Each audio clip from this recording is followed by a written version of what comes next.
PR চাওয়ার উদ্দেশ্যই হলো দেশে অনৈক্য সৃষ্টি। মন্তব্য সালাউদ্দিনের। নির্বাচন ঘিরে প্রতিবেশী দেশের যে কোনো হস্তক্ষেপ বড় চ্যালেঞ্জ বলছে জামায়াত। পিআর মানে হচ্ছে পার্মানেন্ট রেস্টলেসনেস, যেটার সর্বশেষ অভিজ্ঞতা হচ্ছে নেপাল। কিন্তু বিদায় নেওয়ার পরেও ষড়যন্ত্র থেকে তারা থেমে থাকেনি। একটি দেশের আশ্রয়ে প্রশ্রয়ে তারা দেশের বিরুদ্ধে ষড়যন্ত্র করছেন। রাজনীতিবিদরাই বাংলাদেশের নেতৃত্ব দেবেন, মার্কিন বিনিয়োগকারীদের বললেন প্রধান উপদেষ্টা। পাকিস্তান ও ইতালির সরকার প্রধানের সঙ্গে বৈঠক।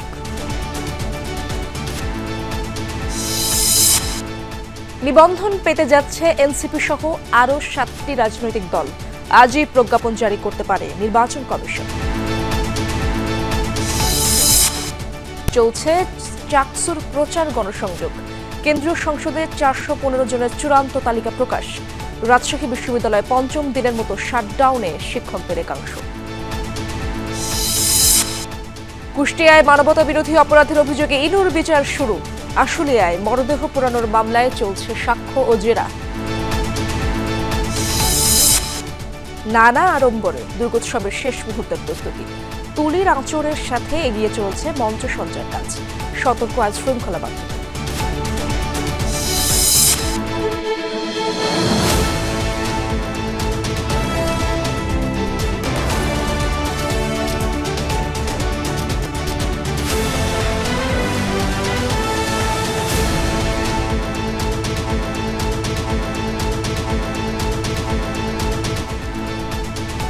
আমন্ত্রণ দুপুরে বাংলাদেশে। আপনাদের সাথে আছে আমি ইশরাত জাহান। এতক্ষণ শিরোনামগুলো দেখছিলেন। পিআর চালু হলে শেখ হাসিনার মতো আর একটা ফ্যাসিস্ট সরকার বা দুর্বল সরকার তৈরি হবে, একথা বলেছেন বিএনপির স্থায়ী কমিটির সদস্য সালাউদ্দিন আহমদ। দুপুরে সুপ্রিম কোর্টে এক আলোচনা সভায় তিনি বলেন, পিআর এর মাধ্যমে দলীয় স্বৈরতন্ত্র প্রতিষ্ঠিত হবে। এটি চাওয়ার উদ্দেশ্যই হলো মেজরিটি পার্ট যেন ক্ষমতায় না আসে। এছাড়া বেশি আসন পাওয়ার পাশাপাশি আরেকটা উদ্দেশ্য হলো দেশে অনৈক্য অস্থিতিশীলতা তৈরি করা।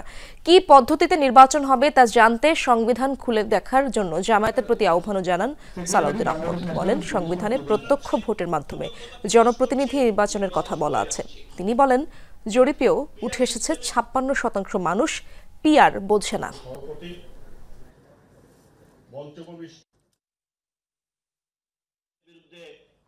লড়াই সংগ্রাম করেছে। পিআর মানে হচ্ছে পার্মানেন্ট রেস্টলেসনেস, যেটার সর্বশেষ অভিজ্ঞতা হচ্ছে নেপাল। বাংলাদেশে সবসময় যেন অস্থিতিশীল পরিস্থিতি থাকে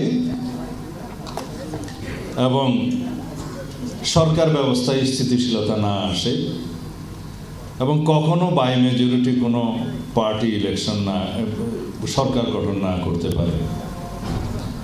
তাতে কাদের লাভ?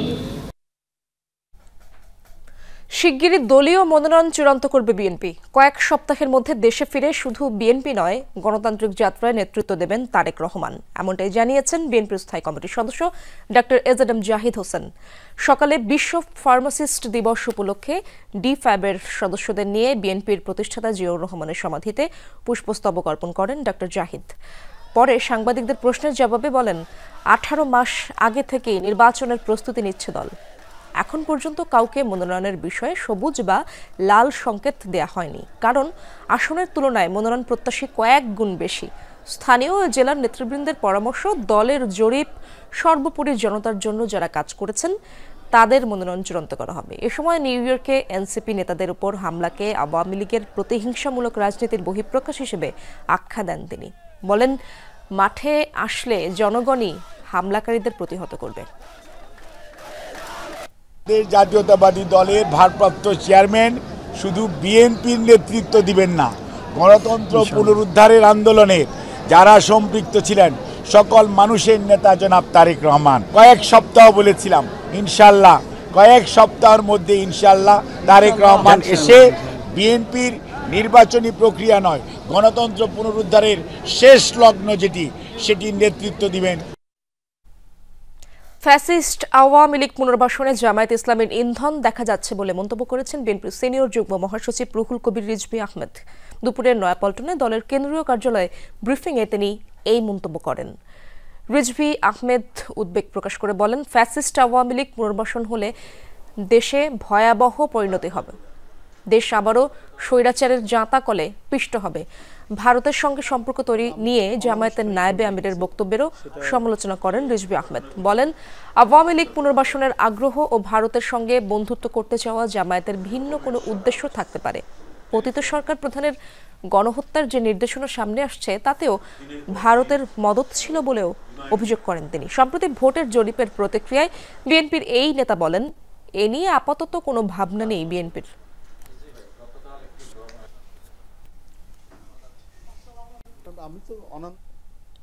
জাতীয় নির্বাচন ঘিরে প্রতিবেশী দেশের যে কোনো হস্তক্ষেপ বাংলাদেশের জন্য বড় চ্যালেঞ্জ।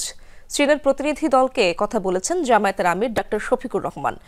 দুপুরে রাজধানীর মগবাজারে দলটির কেন্দ্রীয় কার্যালয়ে সাংবাদিকদের ব্রিফিংয়ে একথা জানান সেক্রেটারি জেনারেল মিয়া গোলাম পারোয়ার। এর আগে ডক্টর শফিকুর রহমানের সঙ্গে সৌজন্য সাক্ষাৎ করেন Chinese People's Institute for Foreign অ্যাফেয়ার্সের vice president mister Zhou Pingjiang সহ উচ্চ পর্যায়ের একটি প্রতিনিধি দল। গোলাম পারোয়ার জানান, বাংলাদেশ চীন সম্পর্ক দৃঢ় করার বিষয়ে আলোচনা হয়েছে। গণ অভ্যুত্থানের 1 বছর পরও আওয়ামী লীগের দেশবিরোধী ষড়যন্ত্র অব্যাহত আছে। ষড়যন্ত্র মোকাবেলা করে দেশ এগিয়ে নিতে প্রত্যয় ব্যক্ত করেছেন জামায়াতের আমির। ঝো পিংজিয়াং বলেন, চীন ও বাংলাদেশ কূটনৈতিক সম্পর্ক দীর্ঘদিনের। সামনের দিনে সেই সম্পর্ক আরও গভীর হবে বলে আশা প্রকাশ করেন তিনি। Our diplomatic relations 5 decades ago, we have supported each other, treated each other as equals for win-win outcome. China is committed to the policy of good neighborliness and friendship. ছাত্র জনতার উত্তাল আন্দোলনের মধ্য দিয়ে সেই সরকার বিদায় নিয়েছেন, কিন্তু বিদায় নেওয়ার পরেও ষড়যন্ত্র থেকে তারা থেমে থাকেনি। একটি দেশের আশ্রয়ে প্রশ্রয়ে তারা দেশের বিরুদ্ধে ষড়যন্ত্র করছেন। বিশ্ব পরিস্থিতি, গ্লোবাল পলিটিক্স, গ্লোবাল সিকিউরিটি, নানান কনটেক্সটে এইসব আলোচনা উঠে এসেছে। প্রধান উপদেষ্টাকে ইসলামাবাদ সফরের আমন্ত্রণ জানিয়েছেন পাকিস্তানের প্রধানমন্ত্রী। দ্বিপাক্ষিক সম্পর্ক আরও এগিয়ে নেওয়ার প্রত্যয় জানান দুই সরকার প্রধান। আর ডিসেম্বরে ঢাকা সফরে আসছেন ইতালির প্রধানমন্ত্রী জর্জিয়া মেলোনি। বাংলাদেশিদের নিরাপদ অভিবাসন নিশ্চিতে তার সাথে আলোচনা করেছেন ডক্টর মোহাম্মদ ইউনূস। জাতিসংঘ সাধারণ পরিষদে অংশ নেওয়ার পাশাপাশি বুধবার সাইডলাইনে কয়েকটি দ্বিপাক্ষিক বৈঠকে অংশ নেন তিনি। নিউ ইয়র্ক থেকে মাহফুজ মিশুর বিস্তারিত জানাবেন। ৮০তম জাতিসংঘ সাধারণ পরিষদে অংশ নিয়ে সফরের তৃতীয় দিনে প্রধান উপদেষ্টা দিনের প্রথম দ্বিপাক্ষিক বৈঠক করেন ফিনল্যান্ডের প্রেসিডেন্ট আলেকজান্ডার স্ট্যাবের সাথে। রোহিঙ্গা সংকট নিয়ে জাতিসংঘ আয়োজিত উচ্চ পর্যায়ের বৈঠকে বাংলাদেশের সাথে কোহোস্ট দেশটির সরকার প্রধান এ সময় সম্পর্ক আরও জোরদারের কথা বলেন। এরপর ইতালির প্রধানমন্ত্রী জর্জিয়া মেলোনির সাথে বৈঠকে বসেন প্রফেসর মোহাম্মদ ইউনূস। দুই শীর্ষ নেতার বৈঠকে আসে ইতালিতে বাংলাদেশিদের নিরাপদ অভিবাসনের বিষয়টি। ইতালির প্রাইম মিনিস্টারের সাথে সেফ মাইগ্রেশন নিয়ে আলাপ আলোচনা হয়েছে। আপনি জানেন, বাংলাদেশের থেকে প্রচুর মানুষকে হিউম্যান ট্রাফিকাররা প্রলুব্ধ করে নিয়ে যে অনেক ক্ষেত্রে এটা একটা ট্র্যাজেডিতে পরিণত হয়। যেমন আপনারা দেখেছেন ভূমধ্য সাগরে অনেক বাংলাদেশি মারা গেছেন। তো মাইগ্রেশন কিভাবে সেভ করা যায় সেটা নিয়ে আলাপ আলোচনা হয়েছে। দিনের শেষ ভাগে পাকিস্তানের প্রধানমন্ত্রী শাহবাজ শরীফের সাথে দ্বিপাক্ষিক বৈঠক ছাড়েন প্রধান উপদেষ্টা প্রফেসর ইউনূস। এ সময় দেশটিতে সাম্প্রতিক বন্যায় নিহতদের জন্য শোক জানান তিনি। সম্পর্ক আরো এগিয়ে নিতে সফর নিয়েও কথা হয় দুই নেতার। শাহবাজ শরীফের তরফ মানে উনিও বরঞ্চ চিফ অ্যাডভাইজারকে ইনভাইট করেছেন যে পাকিস্তানকে ভিজিট করার। এটা মানে উনি ইনভাইট করছিলেন। এর বাইরে বুধবার কসোভোর প্রেসিডেন্টের সঙ্গেও বৈঠক করেছেন প্রফেসর ইউনূস। বহুপাক্ষিক সফর হলেও জাতিসংঘে এসে এরই মধ্যে অন্তত 6 দেশের সরকার ও রাষ্ট্রপ্রধানের সঙ্গে বৈঠক সেরেছেন প্রধান উপদেষ্টা ডক্টর মোহাম্মদ ইউনূস। তার মানে জাতিসংঘের এই প্ল্যাটফর্মটিকে সর্বোচ্চ কাজে লাগানোর চেষ্টা করছেন অন্তর্বর্তী সরকারের প্রধান। সব ঠিকঠাক থাকলে এটি হয়তো প্রফেসর ইউনূসের সরকার প্রধান হিসেবে শেষ জাতিসংঘ মিশন। মাহফুজ মিশু, যমুনা নিউজ, জাতিসংঘ সদর দপ্তর, নিউ ইয়র্ক, যুক্তরাষ্ট্র। রাজনীতিবিদরাই আগামীর বাংলাদেশ চালাবে, যুক্তরাষ্ট্রের বিনিয়োগকারীদের এমনটাই জানালেন প্রধান উপদেষ্টা doctor Mohammad Yunus. US Bangladesh business কাউন্সিলে সফরসঙ্গী নেতাদের পরিচয় করিয়ে দেন তিনি। এছাড়া টেকসই উন্নয়ন লক্ষ্যমাত্রা অর্জনে $4 ট্রিলিয়ন ঘাটতি পূরণে উন্নত দেশগুলোর সহায়তা কামনা করেন ডক্টর ইউনূস। নিউ ইয়র্ক থেকে আহমেদ রেজার প্রতিবেদনে বিস্তারিত। সফরের তৃতীয় দিন জাতিসংঘ সদর দফতরে অনুষ্ঠিত টেকসই অন্তর্ভুক্তিমূলক ও সহনশীল বৈশ্বিক অর্থনীতি এসডিজি বাস্তবায়নে অর্থায়নের অঙ্গীকার বিষয়ক প্রথম দ্বিবার্ষিক সম্মেলনের উদ্বোধনীতে বক্তব্য রাখেন প্রধান উপদেষ্টা অধ্যাপক ডক্টর মোহাম্মদ ইউনূস। বক্তব্যে তিনি টেকসই উন্নয়ন বাস্তবায়নে অর্থায়নের সংকটের কথা তুলে ধরেন, জোর দেন সংস্কার, স্বচ্ছতা ও ঝুঁকিপূর্ণ জনগোষ্ঠীর জন্য বিনিয়োগ বাড়ানোর উপর।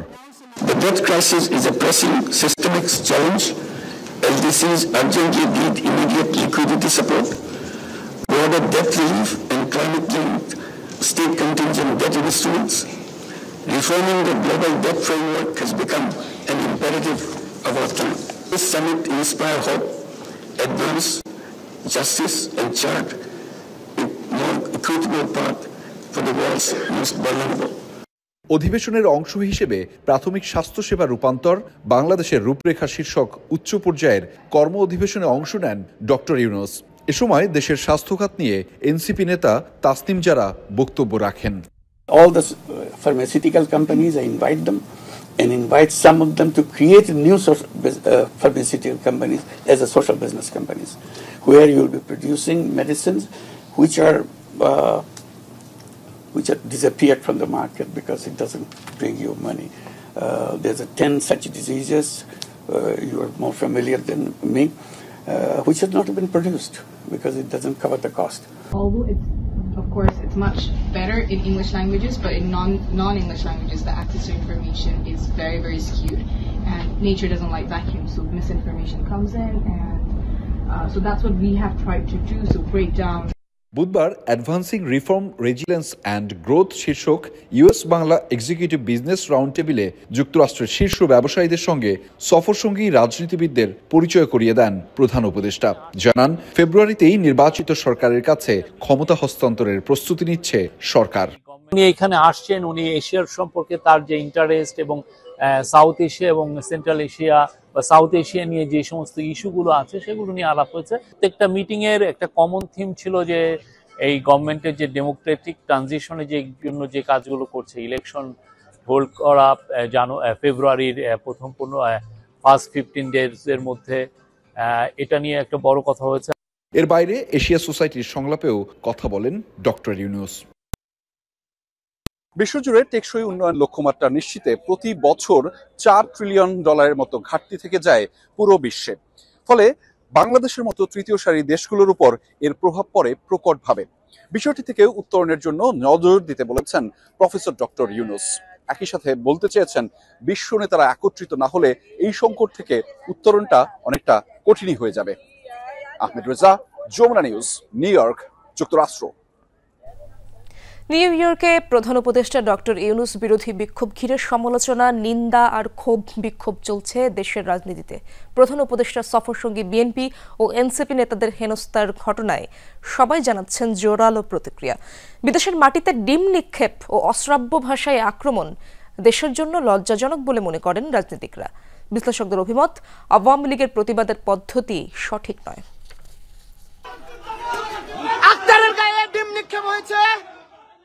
নিউ ইয়র্কে রাজনৈতিক নেতাদের হেনস্থার ঘটনায় উত্তপ্ত দেশের রাজনৈতিক অঙ্গন। নেক্কারজনক এমন ঘটনার প্রতিবাদে হয়েছে বিক্ষোভ, আলোচনা সমালোচনার পাশাপাশি ঝড় বইছে সামাজিক যোগাযোগ মাধ্যমেও। সাধারণ মানুষ বলছে, বিদেশের মাটিতে এমন অনাকাঙ্ক্ষিত ঘটনা দেশের জন্য অবমাননাকর। ডিম নিক্ষেপ করা, ইভেন হচ্ছে গিয়ে এভাবে খারাপ ভাষায় গালি দেওয়া দেশের বাহির, এগুলো আসলে ন্যাক্কারজনক একটা বিষয়। যেটা করেছে তারা এটা একটা গর্হিত এবং আইন বিরোধী এবং দেশ বিরোধী কাজ করেছে। এটা অত্যন্ত নিন্দনীয় এবং গর্হিত কাজ হয়েছে। এটার সমুচিত জবাব দরকার। সম্মানীয় ব্যক্তিকে গালিগালাজ করা, ডিম ছুঁড়ে মারা, এটা আসলে আমরা সাধারণ চোখে দেখে এটা পুরো ভুলই, জঘন্য একটা কাজ করছে। অশ্লীল ভাষায় বিক্ষোভ ও আক্রমণ এক প্রকার সন্ত্রাসী অপতৎপরতা বলে মনে করেন রাজনীতিবিদরা। বিশ্লেষকদের মতে কার্যক্রম নিষিদ্ধ হওয়ায় আওয়ামী লীগ হয়তো এমন প্রতিবাদের পদ্ধতি বেছে নিয়েছে যা সঠিক নয়। আওয়ামী লীগের নেতাকর্মীরা বা সমর্থকরা তারা যে হামলা চালিয়েছে, তারা যে অশ্লীল অরুচিকর চিৎকার করেছে, নানাভাবে অপদস্থ করবার চেষ্টা করেছে, এটা এক ধরনের সন্ত্রাসী তৎপরতার শামিল। এই ধরনের তৎপরতা করে আওয়ামী লীগ রাজনীতিতে ফিরবে এরকম চিন্তা না করা ভালো।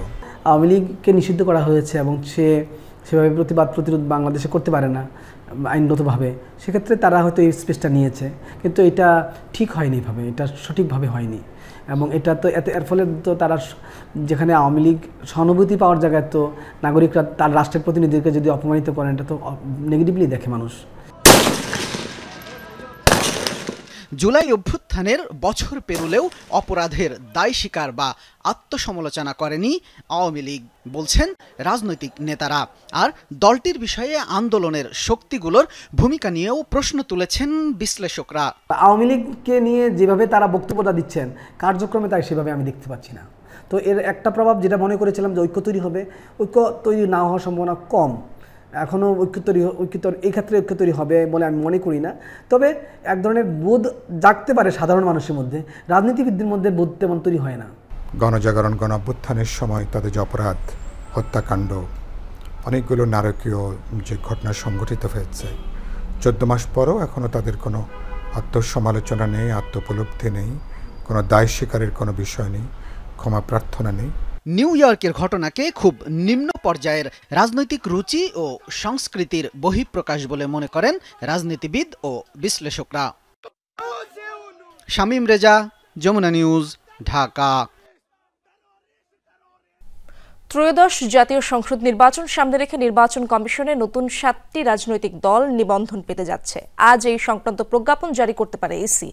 দলগুলো হচ্ছে জাতীয় নাগরিক পার্টি এনসিপি, বাংলাদেশ আম জনগণ পার্টি, বাংলাদেশ জাতীয় লীগ, জাতীয় সমাজতান্ত্রিক দল জাসদ, শাহজাহান সিরাজ জাতীয় জনতা পার্টি, বাংলাদেশ লেবার পার্টি ও বাংলাদেশ নিজামে ইসলাম পার্টি। এর মধ্যে বাংলাদেশ লেবার পার্টি ও বাংলাদেশ নিজামে ইসলাম পার্টি আদালতের রায়ে এবং বাকি 5টি রাজনৈতিক দল নির্বাচন কমিশনের নিজস্ব প্রক্রিয়ায় নিবন্ধন পেতে যাচ্ছে। ইসি সূত্রে এই তথ্য জানা গেছে। নতুন দল নিবন্ধনে নির্বাচন কমিশনের সংক্ষিপ্ত তালিকায় 22টি দলের নাম ছিল। ওইসব দলের মাঠ পর্যায়ের কার্যালয় এবং কমিটি যাচাইয়ে 5টি নিবন্ধন পাওয়ার যোগ্যতা অর্জন করেছে। ওই 5টি দলকে নিবন্ধন দেওয়ার প্রক্রিয়া চূড়ান্ত পর্যায়ে। এসব বিষয় নিয়ে বিকেলে নির্বাচন ভবনে প্রেস ব্রিফিং করবেন সিইসি। জুলাই আগস্টে মানবতা বিরোধী অপরাধ মামলায় সাবেক তথ্যমন্ত্রী হাসানুল হক ইনুর বিরুদ্ধে অভিযোগ আমলে নিয়েছেন আন্তর্জাতিক অপরাধ ট্রাইব্যুনাল 2। আগামী 29 সেপ্টেম্বর অভিযোগ গঠনের শুনানি। সকালে এই মামলায় আনুষ্ঠানিক অভিযোগ দাখিল করা হয়। পরে বেলা 11টা নাগাদ প্রসিকিউটর গাজী এমএইচ তামিম জানান, এই মামলার একমাত্র আসামি হাসানুল হক ইনু।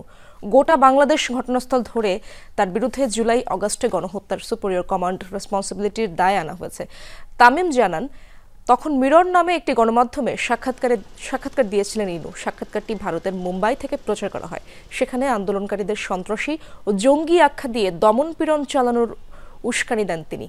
এদিকে ট্রাইব্যুনাল 1-এ চানখারপুলের শহীদ আনাস সহ 6 জনকে হত্যা মামলায় ডিএমপির সাবেক কমিশনার হাবিবুর রহমান সহ 8 জনের বিরুদ্ধে সাক্ষ্য গ্রহণ ও জেরা চলছে। এছাড়া আশুলিয়ায় মরদেহ পোড়ানোর মামলার 6ষ্ঠ দিনের সাক্ষ্য গ্রহণ চলছে ট্রাইব্যুনাল 2-এ। এই মামলার 16 আসামির মধ্যে সাবেক এমপি সাইফুল ইসলাম সহ 8 জন পলাতক।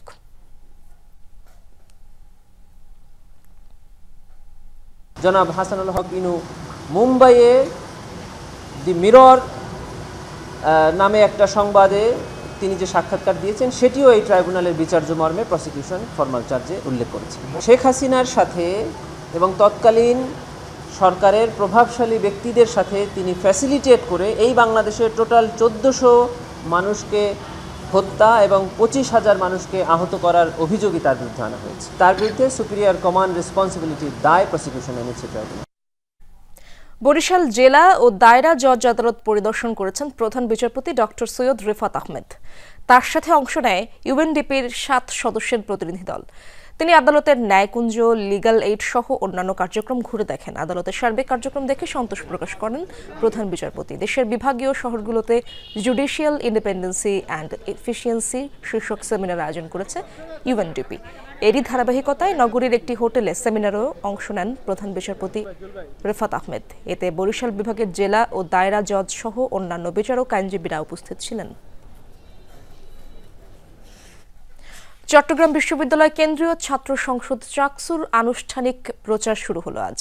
সকাল থেকে ক্যাম্পাসের বিভিন্ন স্থানে গণসংযোগ করেন প্রার্থীরা, দিচ্ছেন বিভিন্ন প্রতিশ্রুতি। বেলা 11টায় বুদ্ধিজীবী চত্বর থেকে প্রচার শুরু করে ছাত্র দলের প্যানেল। একই সময় ব্যবসায় অনুষদে গণসংযোগ করে শিবির সমর্থিত সম্প্রীতির শিক্ষার্থী জোট প্যানেল। এর আগে চাকসু কেন্দ্রীয় সংসদের 415 জন প্রার্থীর চূড়ান্ত তালিকা প্রকাশ করে নির্বাচন কমিশন। তবে এখনও হল সংসদের চূড়ান্ত প্রার্থী তালিকা প্রকাশ করা হয়নি। এর আগে কেন্দ্র ও হল সংসদে নির্বাচনের জন্য 931 জন প্রার্থী মনোনয়নপত্র সংগ্রহ করেন।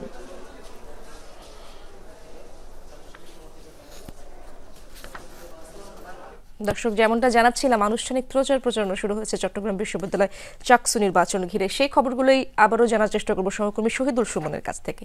সুমন, প্রথম দিনের প্রচারণা কেমন দেখলেন এবং আইন শৃঙ্খলা রক্ষা বাহিনীর সাথে বৈঠকে কি কি সিদ্ধান্ত নেওয়া হলো, বিস্তারিত জানাবেন।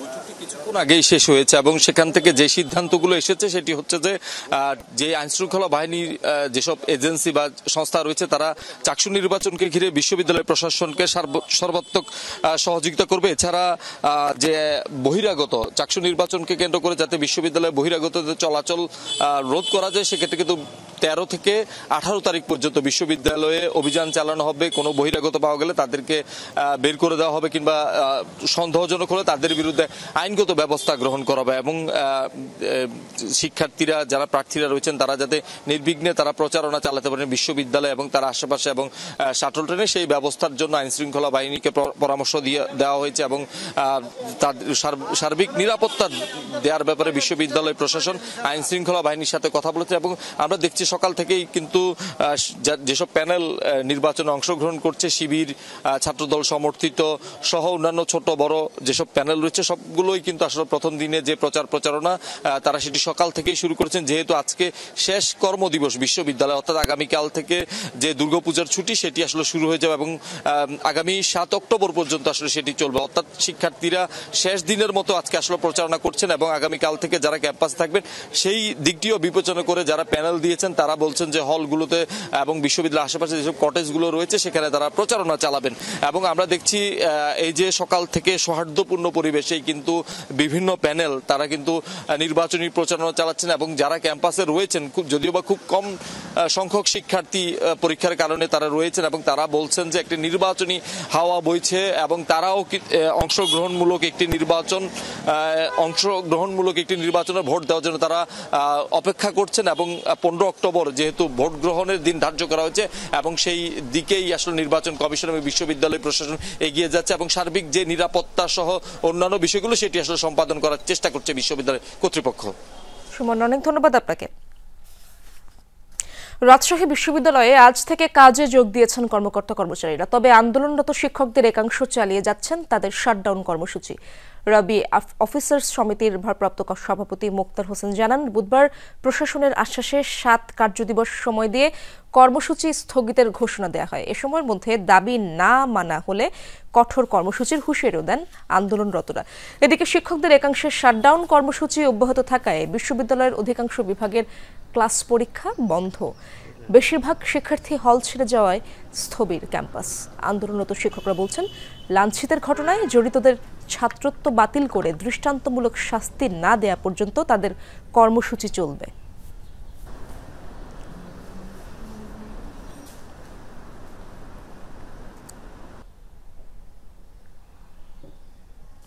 আর কয়েকদিন পরেই সনাতন ধর্মাবলম্বীদের সবচেয়ে বড় উৎসব দুর্গাপূজা।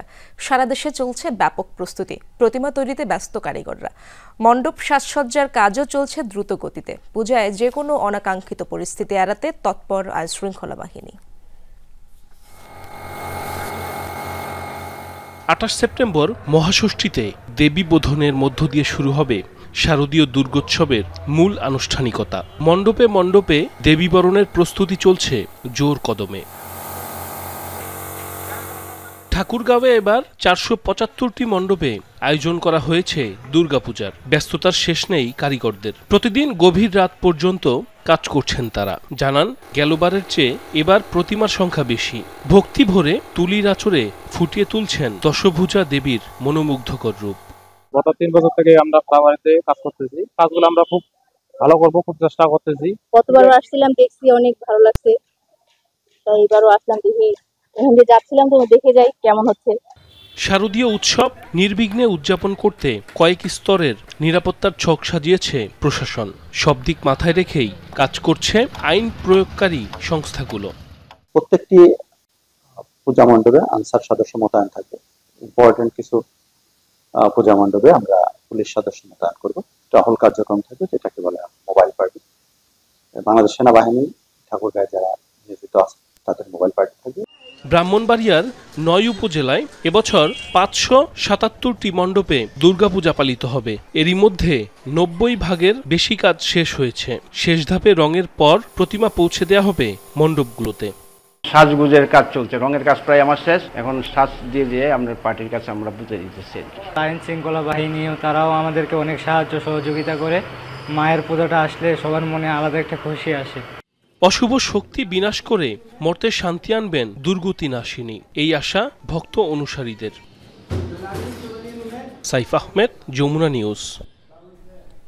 দর্শক, পূজার প্রস্তুতির খবর জানবো। খুলনায় যেতে চাই আমার সহকর্মী প্রবীর বিশ্বাসের কাছ থেকে, সেই খবরগুলো জানার চেষ্টা করব। প্রবীর, পূজার প্রস্তুতি কেমন দেখছেন, সেখানকার খবর জানাবেন আপনার এলাকার।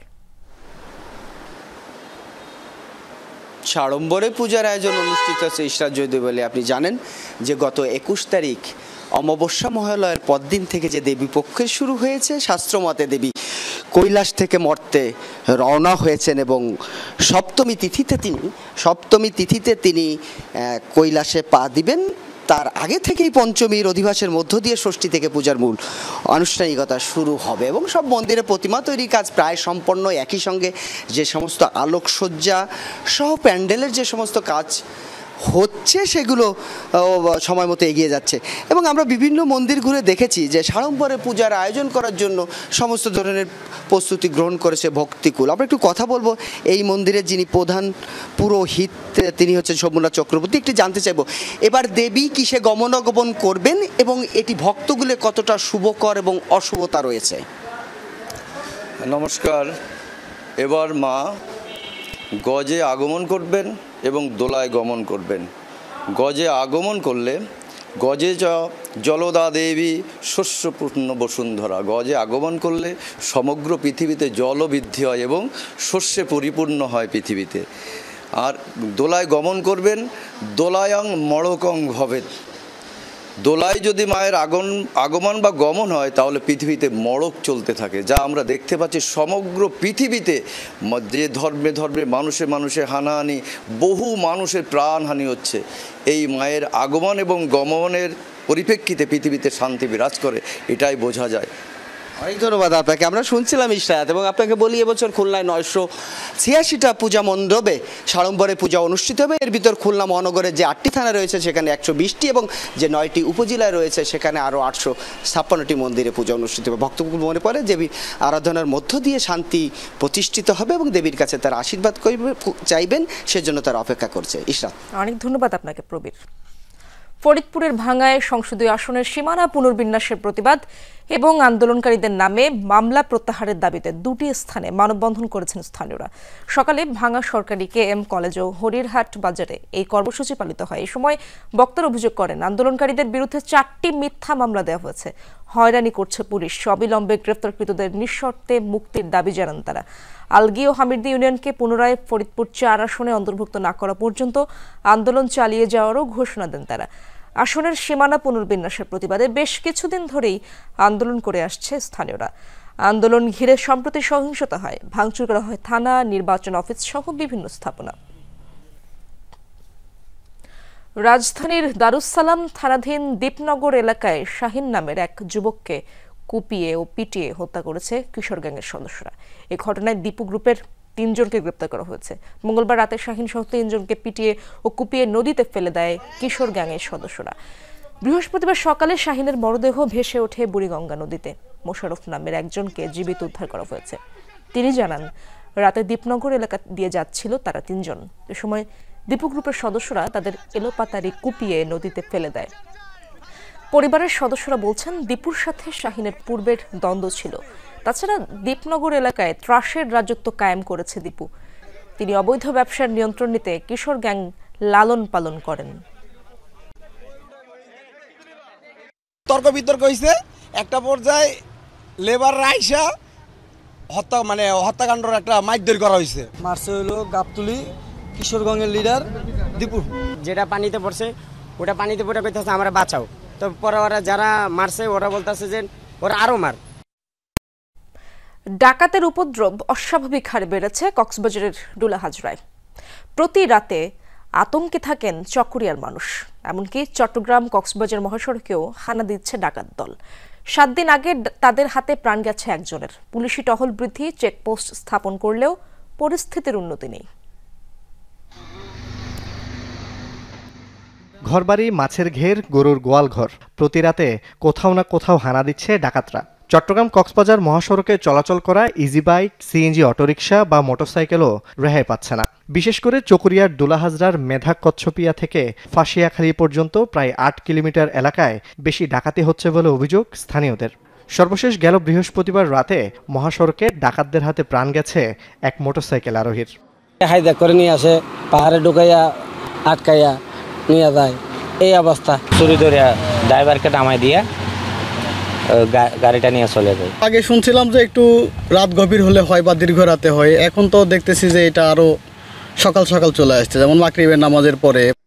এলাকার মানুষের অভিযোগ, ডাকাতের আস্তানা সবচেয়ে বেশি ডুলাহাজরা ইউনিয়নের ডোমখালি ও রিজার্ভ পাড়ায়। দিনে যেতেও ভয় পায় অনেকে। গত বছর সেনা কর্মকর্তা লেফটেন্যান্ট তানজিম সারোয়ার নির্জন হত্যার পর আতঙ্ক বেড়েছে আরও। ডাকাত সর্দার হেলালের বাড়ি, এই দুইটা নিয়ন্ত্রণ করলে এখানে বেশি মাদক আর ওই ক্যাসিনো, জোয়া, এগুলো সরাসরি এগুলো টাকার জন্য রোডের মধ্যে রোড ডাকাতি করে। কিছু চিহ্নিত ডাকাত জামিনে বেরিয়ে এসে নতুনভাবে কিছু তরুণ যুবকদের নিয়ে আবার অপরাধী চক্র গড়ে তুলছে। মহাসড়কের দুপাশে গহীন জঙ্গলে ওত পেতে থাকে ডাকাত দল। নিরাপত্তায় টহল বৃদ্ধি ও চেকপোস্ট স্থাপনের কথা জানিয়েছে পুলিশ। ডাকাত প্রবণের যে এলাকাগুলো যেখানে এই ধরনের ঘটনাগুলো বারবার হচ্ছে, সেই এলাকায় যেন আমরা নিরাপদ রাখতে পারি, সে লক্ষ্যে আমরা নানামুখী পদক্ষেপ নিচ্ছি। চলতি বছর চকরিয়া থানায় এ পর্যন্ত 8টি ডাকাতি এবং 10টি দস্যুতার মামলা হলেও ঘটনা আরও বেশি ঘটছে বলে দাবি ভুক্তভোগীদের। জুবাইর ইবনে শাহাদাত, যমুনা নিউজ। খাগড়াছড়িতে মারমা স্কুল ছাত্রীকে ধর্ষণের ঘটনায় আধাবেলা সড়ক অবরোধ কর্মসূচি পালন করেছে কয়েকটি সংগঠন। যুগ্ম ছাত্র জনতার ব্যানারে ডাকা কর্মসূচির সমর্থনে ভোর থেকে সদরের চেঙ্গি ব্রিজ, মাটিরাঙ্গার বাইল্লাছড়ি সহ বিভিন্ন এলাকায় অবস্থান নেয় পাহাড়ি ছাত্র পরিষদ, হিল উইমেন্স ফেডারেশন ও গণতান্ত্রিক যুব ফোরামের সদস্যরা। টায়ার জ্বালিয়ে ও গাছ ফেলে সড়কে ব্যারিকেড দেয় অবরোধকারীরা। এ সময় একটি মোটরসাইকেলে আগুন দেওয়া হয়। ধর্ষণের ঘটনায় জড়িতদের সর্বোচ্চ সাজা নিশ্চিতের দাবি জানান তারা। অবরোধের কারণে বন্ধ ছিল দূরপাল্লার বাস চলাচল, চলেনি অভ্যন্তরীণ পরিবহনও। তবে শহরকেন্দ্রিক ছোট কিছু যানবাহন চলাচল করে, এতে ভোগান্তিতে পড়েন যাত্রীরা। ঢাকা থেকে ছেড়ে যাওয়া খাগড়াছড়িগামী নৈশকোচগুলোকে নিরাপত্তার স্বার্থে বাইল্লাছড়িতে আটকে দেয় পুলিশ। মঙ্গলবার রাতে সিঙ্গিনালায় কোচিং থেকে ফেরার পথে ধর্ষণের শিকার হয় এক স্কুল ছাত্রী। এই ঘটনায় আটক চয়নশীলকে মামলায় গ্রেপ্তার দেখানো হয়েছে। 12টা পর্যন্ত চলবে আমাদের এই সড়ক অবরোধ। তাই সকল জনতাকে আমি অনুরোধ করব এই সড়ক অবরোধকে সফল করার জন্য। আমরা মাঠে আছি, পুলিশ তৎপর রয়েছে এবং আমরা চেষ্টা করতেছি জনজীবন যাতে স্বাভাবিক থাকে। আলোচিত ব্যবসা প্রতিষ্ঠান এস আলম গ্রুপের চেয়ারম্যান মোহাম্মদ সাইফুল আলম সহ 3 জনের বিরুদ্ধে ইন্টারপোলে রেড নোটিশ জারির পদক্ষেপ নিতে আদেশ দিয়েছেন আদালত। দুদকের আবেদনের প্রেক্ষিতে ঢাকা মহানগর দায়রা জজ আদালতের বিচারক সাব্বির ফয়েজ এই আদেশ দেন। সাইফুল আলম ছাড়া বাকি 2 জন হলেন গ্রুপটির ভাইস চেয়ারম্যান আব্দুস সামাদ ও পরিচালক মোহাম্মদ আবদুল্লাহ হাসান। 2017 সালে এস আলম গ্রুপ ইসলামী ব্যাংক দখলে নেয়। এরপর গ্রুপটি ব্যাংক থেকে নামে বেনামে 1,00,000 কোটি টাকার বেশি অর্থ তুলে নেয়। আওয়ামী লীগ সরকারের পতনের পর এই ব্যাংকের নিয়ন্ত্রণ হারায় গ্রুপটি। বর্তমানে এসব ঋণ একে একে খেলাপি হিসেবে চিহ্নিত হচ্ছে, যা আইনি প্রক্রিয়ার মাধ্যমে নিলামে তুলে আনা হচ্ছে।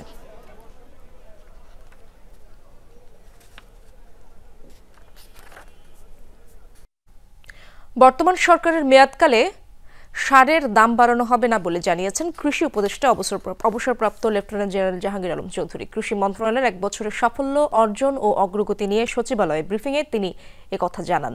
উপদেষ্টা আরও জানান, সারের মূল্য বাবদ বকেয়া ছিল 20,691 কোটি টাকা। অন্তর্বর্তী সরকার এসে তা পরিশোধ করেছে। বর্তমানে ঘাটতি নেই, আগামীতেও যেন না হয় সেজন্য এখনই পদক্ষেপ নেওয়া হচ্ছে। সিন্ডিকেট ভেঙে দেওয়া হয়েছে বলেও দাবি করেন তিনি। উপদেষ্টা আরও বলেন, সারের ডিলারশিপের ক্ষেত্রে একটি বড় ধরনের পরিবর্তন আনা হচ্ছে। ব্যবস্থাপনা বিষয়ে নীতিমালা চূড়ান্ত করতে জাতীয় কমিটি হচ্ছে। তিনি জানান, কৃষিকে ভবিষ্যতে আরও টেকসই ও রপ্তানিমুখী করতে চায় সরকার। কৃষি পণ্যের রপ্তানি আয় প্রায় 10% বৃদ্ধি পেয়েছে। কৃষক আলুর ন্যায্য দাম না পাওয়ায় বিব্রত বলেও জানান তিনি। আগামী বছর চীনে কাঁঠাল রপ্তানি নিয়ে আশাবাদী উপদেষ্টা। আমরা দায়িত্ব গ্রহণ করার পর অনেক সারেরই পেমেন্ট করা ছিল না, এই জন্য আমরা প্রথম দিকটা কিছুটা অসুবিধায় পড়েছি, কিন্তু এখন আল্লাহ দিলে সব বাকি যেটা আছে সবকটা পেমেন্ট করা হয়ে গেছে। দেশে সারের কোনো ঘাটতি নেই, আগামী মৌসুমেও কোনো ঘাটতি যেন না হয় সে লক্ষ্যে আমরা ইতিমধ্যেই প্রয়োজনীয় পদক্ষেপ গ্রহণ করেছি।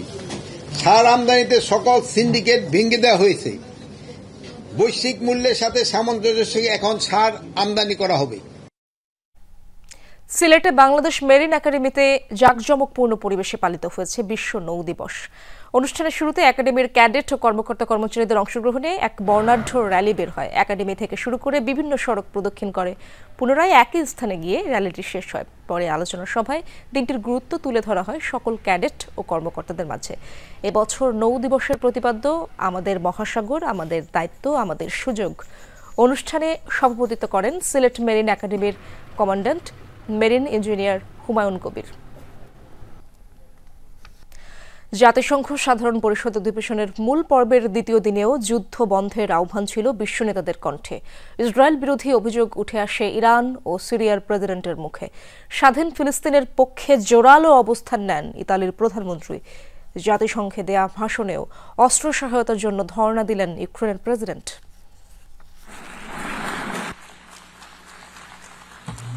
প্রায় 6 দশক পর জাতিসংঘের আসরে কোনো সিরিয়ার প্রেসিডেন্ট। পোডিয়ামে বাশার আল আসাদ সরকারকে উৎখাতকারী বিদ্রোহী গোষ্ঠীর নেতা থেকে রাষ্ট্রনেতা বনে যাওয়া আহমেদ আল শারা। সাবেক এই আল কায়েদার নেতার কণ্ঠে ছিল ইসরায়েল বিরোধী অভিযোগ। ইসরায়েল আমার দেশের বিরুদ্ধে হুমকি তৈরি করছে। ডিসেম্বরের 8 তারিখ থেকে আজ পর্যন্ত তারা ক্ষান্ত হয়নি। পরিবর্তনের সময়টিতে অস্থিতিশীলতা তৈরি করে এই অঞ্চলকে নতুন সংঘাতের দিকে নিতে চায়। এই সংকট থেকে উত্তরণে সিরিয়া আলোচনা ও কূটনৈতিক পথ অনুসরণ করতে চায়। অধিবেশনের দ্বিতীয় দিন ইসরায়েলের বিরুদ্ধে একগাদা অভিযোগ তুলে ধরেন ইরানের প্রেসিডেন্টও। আরেকবার পরমাণু অস্ত্র তৈরির অভিযোগ প্রত্যাখ্যান করেন মাসুদ পেজেশকিয়ান। আরও একবার এই অধিবেশনে ঘোষণা করতে চাই, ইরানের কখনো পরমাণু অস্ত্র তৈরির অভিপ্রায় ছিল না, এখনো নেই, ভবিষ্যতেও থাকবে না। এটা আদর্শগত বিশ্বাস ও নেতাদের ধর্মীয় নীতির বিষয়। বিশাল ধ্বংসযজ্ঞের জন্য অস্ত্র রাখার ইচ্ছা আমাদের কখনোই ছিল না, থাকবেও না। দ্বিতীয় দিনের অধিবেশনের দ্বিতীয় বক্তা ছিলেন ইউক্রেনের প্রেসিডেন্ট ভলোদিমির জেলেনস্কি। অস্ত্র বিনিয়োগের মধ্য দিয়ে তিনি ইউক্রেনের পাশে দাঁড়ানোর আহ্বান জানান ইউরোপীয় মিত্রদের প্রতি। আগ্রাসনকারীদের থামাতে আমাদের সবার সামরিক সক্ষমতা একসাথে ব্যবহার করা উচিত। এতে যদি রাশিয়ার উপর চাপ তৈরি হয় সেটাই করা উচিত এবং এখনই, কারণ পুতিন এই যুদ্ধের সম্প্রসারণ চান এবং কোনো দেশই নিরাপদ নয়। এদিন ফিলিস্তিনের পক্ষে জোরালো অবস্থান তুলে ধরেন ইতালির প্রধানমন্ত্রী জর্জিয়া মেলোনি। পশ্চিম তীরে অবৈধ বসতি স্থাপনের বিরুদ্ধেও কথা বলেন তিনি। স্পষ্ট ভাষায় জানান, ফিলিস্তিন রাষ্ট্র গঠন ঠেকানোর কোনো অধিকার নেই ইসরায়েলের। in Ucraina, in Medio Oriente. Dorothy তাস্ট্রিন, যমুনা নিউজ। মার্কিন প্রেসিডেন্ট ডোনাল্ড ট্রাম্পকে বর্ণবাদী, নারী বিদ্বেষী এবং ইসলাম বিদ্বেষী আখ্যা দিয়েছেন লন্ডনের মেয়র সাদিক খান। এর আগে জাতিসংঘের সাধারণ পরিষদের অধিবেশনে দেয়া ভাষণে লন্ডনের মেয়রকে অপমান করেন ট্রাম্প। প্রতিনিয়তই যুক্তরাজ্যে পাড়ি জমাচ্ছেন মার্কিনীরা। এটার পেছনে নিশ্চয়ই কোনো কারণ রয়েছে। আমার মনে হয় আপনিও জানেন প্রেসিডেন্ট ট্রাম্প একজন বর্ণবাদী, নারী বিদ্বেষী এবং ইসলাম বিদ্বেষী ব্যক্তি। যুক্তরাজ্য শিল্প, সাহিত্য, ব্যবসা কিংবা খেলাধুলা সব ধরনের ঐতিহ্যগত দিক দিয়ে বেশ সমৃদ্ধশালী এবং আমি এ বিষয়ে গর্বিত। নতুন ক্ষেপণাস্ত্রের পরীক্ষা চালালো ভারত। 2000 কিলোমিটার পাল্লার এই মিসাইল। মঙ্গলবার পরবর্তী প্রজন্মের অগ্নি প্রাইম নামের মাঝারি পাল্লার এই ক্ষেপণাস্ত্রের পরীক্ষা সফল হয়েছে দাবি নয়াদিল্লির। রেলভিত্তিক মোবাইল লঞ্চার থেকে ছোড়া যায় মিসাইলটি রয়েছে অত্যাধুনিক নানা প্রযুক্তিও। অগ্নি প্রাইমকে দেশের সামরিক খাতে মাইল ফলক আখ্যা দিয়েছেন প্রতিরক্ষামন্ত্রী রাজনাথ সিং। ভারতের ইতিহাসে রেলভিত্তিক মিসাইলের পরীক্ষা এটাই প্রথম। নিজস্ব প্রযুক্তির সমরাস্ত্র তৈরিতে জোর দিয়েছে ভারত। সম্প্রতি অগ্নি সিরিজের বেশ কয়েকটি মিসাইলের পরীক্ষা চালিয়েছে দেশটি। শেষ করছে দুপুরে বাংলাদেশ, তবে যাবার আগে শিরোনামগুলো আরেকবার। পিআর চাওয়ার উদ্দেশ্যই ছিল দেশে অনৈক্য সৃষ্টি, মন্তব্য সালাউদ্দিনের। নির্বাচন ঘিরে প্রতিবেশী দেশের যে কোনো হস্তক্ষেপ বড় চ্যালেঞ্জ, বলছে জামায়াত। পিআর মানে হচ্ছে পার্মানেন্ট রেস্টলেসনেস, যেটার সর্বশেষ অভিজ্ঞতা হচ্ছে নেপাল। কিন্তু বিদায় নেওয়ার পরেও ষড়যন্ত্র থেকে তারা থেমে থাকেনি। একটি দেশের আশ্রয়ে প্রশ্রয়ে তারা দেশের বিরুদ্ধে ষড়যন্ত্র করছেন। রাজনীতিবিদরাই বাংলাদেশের নেতৃত্ব দেবেন, মার্কিন বিনিয়োগকারীদের বললেন প্রধান উপদেষ্টা। পাকিস্তান ও ইতালির সরকার প্রধানের সঙ্গে বৈঠক। নিবন্ধন পেতে যাচ্ছে এনসিপি সহ আরও 7টি রাজনৈতিক দল। আজই প্রজ্ঞাপন জারি করতে পারে নির্বাচন কমিশন। চলছে চাকসুর প্রচার গণসংযোগ। কেন্দ্রীয় সংসদের 415 জনের চূড়ান্ত তালিকা প্রকাশ। রাজশাহী বিশ্ববিদ্যালয়ে 5ম দিনের মতো শাটডাউনে শিক্ষকদের একাংশ। কুষ্টিয়ায় মানবতা বিরোধী অপরাধের অভিযোগে ইনুর বিচার শুরু। আশুলিয়ায় মরদেহ পোড়ানোর মামলায় চলছে সাক্ষ্য ও জেরা। নানা আড়ম্বরে দুর্গোৎসবের শেষ মুহূর্তের প্রস্তুতি। তুলির আঁচড়ের সাথে এগিয়ে চলেছে মঞ্চসজ্জার কাজ। সতর্ক আইন শৃঙ্খলা বাহিনী। দর্শক, এতক্ষণ দেখছিলেন দুপুরে বাংলাদেশ। এতক্ষণ যারা সঙ্গে ছিলেন সবাইকে ধন্যবাদ।